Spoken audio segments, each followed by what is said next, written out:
Maraming party list ang nanligaw para sa endorsement ni Vice Ganda pero tinanggihan niya ang mga ito dahil hindi siya bilib sa pagkatao ng mga nagsusulong ng nasabing grupo.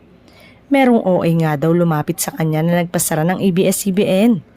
Ang dami ring lumapit sa akin ng mga party list na pinagdududahan ko rin talaga. Yan ang party list mo, parang ang layo sa pagkatao mo ng party list na binibitbit mo.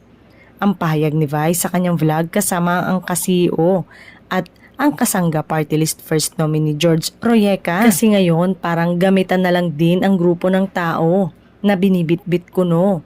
Para mas magmukha silang relatable, mas magmukha silang masa at merong kaakibat dagdag pa ng TV host comedian.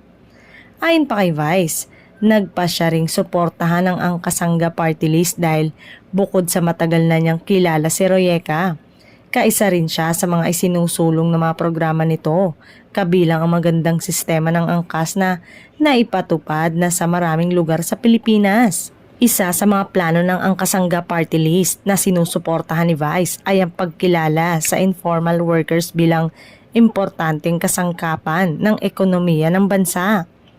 Para kay Royeca, malaki ang maitutulong ng pagkilala sa informal workers upang may angat ang kanilang buhay at makaahon sa kahirapan. Ayon kay Royeca, matagal na siyang kaalyado ng LGBTQ community at marami na silang ginagawang kampanya sa angkas para suportahan ang nasabing community.